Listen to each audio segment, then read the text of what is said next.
ಬರುತ್ತಾ ಇದ್ದ ಹಾಗೆ ಸೆಳೆ ಮಿಂಚೊಂದು ನನ್ನ ಕಣ್ಣಿನಂಚಿನಲ್ಲಿ ಸಂಚರಿಸಿದಂತಹ ಅನುಭವವಾಯಿತಲ್ಲ. ಯಾರಪ್ಪ ಈ ತರುಣರು? ಅದೆಂತಹ ಚಲವನ್ನು ನಾನು ಕಾಣ್ತಾ ಇದ್ದೇನೆ. ಆಹಾ ಆಹಾ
ಛಲವು ಸರಿಯಿತು ಹಿಂದೆ, ಛಲವು ಸರಿಯಿತು ಹಿಂದೆ, ಒಲವು ತಲೆದೂರಿತಿದು,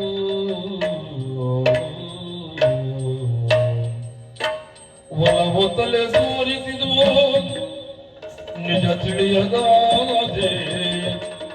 ಒಲವು ತಲೆದೂರಿತಿದು, ಒಲವು ತಲೆದೂರಿತಿದು, ನಿಜ ತಿಳಿಯಗಾದೆ, ನಿಜ ತಿಳಿಯಗಾದೆ.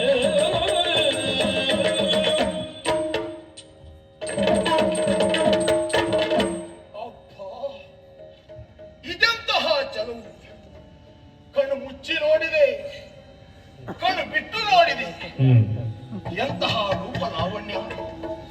ಒಂದೇ ಅಚ್ಚಿನಲ್ಲಿ ತಯಾರಾಗಿರುವಂತಹ ಎರಡು ಗೊಂಬೆಗಳ ಹಾಗೆ ರವಿ ಶಶಿಯರೇ ಶಿಶುರೂಪವನ್ನ ಧರಿಸಿ ಈ ಧರೆಗೆ ಇಳಿದ ಹಾಗೆ ಯಾರಾಗಿರಬಹುದು ಮಕ್ಕಳು?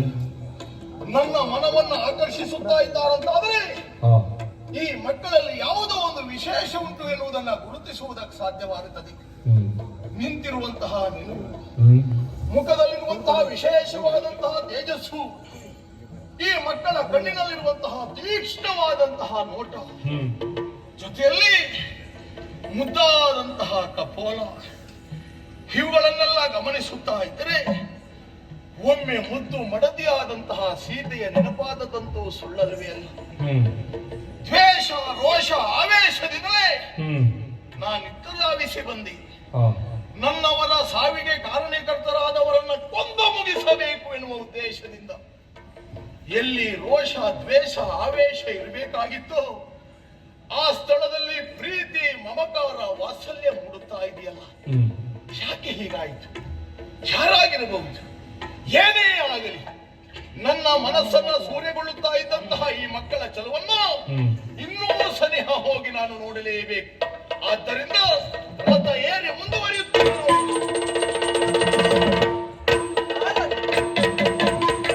ಲವನೆ ಬಾಬಾ ನೋಡು ಬರುತ್ತಿಲ್ಲ.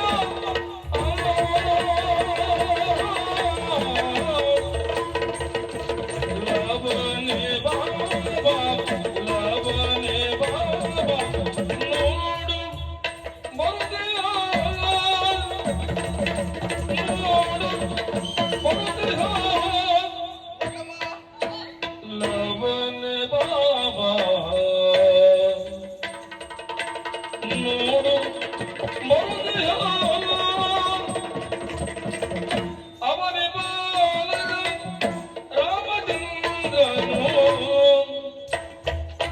ಅವನೇ ಬಾಲಕ ರಾಮಚಂದ್ರನು. ಅವನೇ ಬಾಲಕ ರಾಮಚಂದ್ರನು.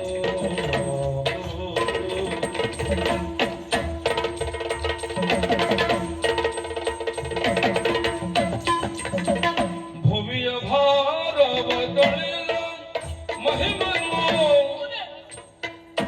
ಭುವಿಯ ಭಾರವ ತಳೆದ ಮಹಿಮನು. ಭವರ ಕೊಡುವನು ನಮ್ಮಳು. ಭವರ ಕೊಡುವನು ನಮ್ಮಳು.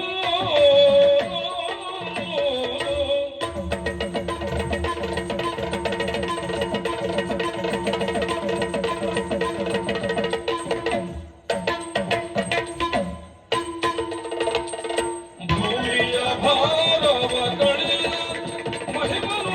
ಭವರ ಕೊಡುವನು ನಮ್ಮಳು.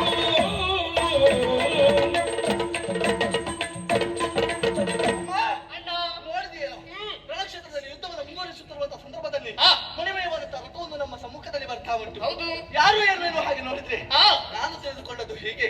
ನಮ್ಮ ಗುರುಗಳು ಆಗಾಗ ಒಂದು ವಿಚಾರವನ್ನು ಹೇಳ್ತಾ ಇದ್ರು. ಆ. ಭೂಮಿಯ ಭಾರವ ಹೆಚ್ಚಾದ ಸಂದರ್ಭದಲ್ಲಿ ಅವನಿಗೆ ಅವನಿ ಪುರುಷ ಏನೋ ಒಬ್ಬ ಬರ್ತಾನೆ. ಭೂಮಿಯ ಭಾರವನ್ನು ಕಳೆಯುವುದಕ್ಕಾಗಿ ಪುಣ್ಯಾತ್ಮನ ಜನನ ಆಗ್ತದೆ ಏನೋ ಹಾಗೆ. ನಾನು ಎಣಿಸಿಕೊಂಡದ್ದೇನು ಬಲ್ಲಯ್ಯ, ಭೂಮಿಯ ಭಾರವನ್ನು ಕಳೆಯುವುದಕ್ಕೆ ಬಂದಂತಹ ಪುಣ್ಯ ಪುರುಷನು ಎನ್ನುವುದರಲ್ಲಿ ಅನುಮಾನ ಇಲ್ಲ. ಯಾಕೋ ಏನು ಅವನನ್ನ ಕಂಡಾಗ ಒಂದು ರೀತಿಯ ವ್ಯಕ್ತವಾದಂತಹ ಭಾವನೆ, ಪೂಜಿತ ಭಾವನೆ ಮೂಡ್ತಾ ಉಂಟು. ಬರೀ ರಣಕ್ಷೇತ್ರಕ್ಕೆ ಬಂದಿರುವಂತ ನನಗೆ ಹೀಗೆ ಅನಿಸುವುದು, ನಿನಗೆ ಏನು ಅನಿಸ್ತಾ ಉಂಟು ಅಂತ ಹೀಗಾದ್ರೆ ನಾನು ಹೇಗೆ ಗೊತ್ತುಂಟಾ? ಏನದು? ಅಣ್ಣ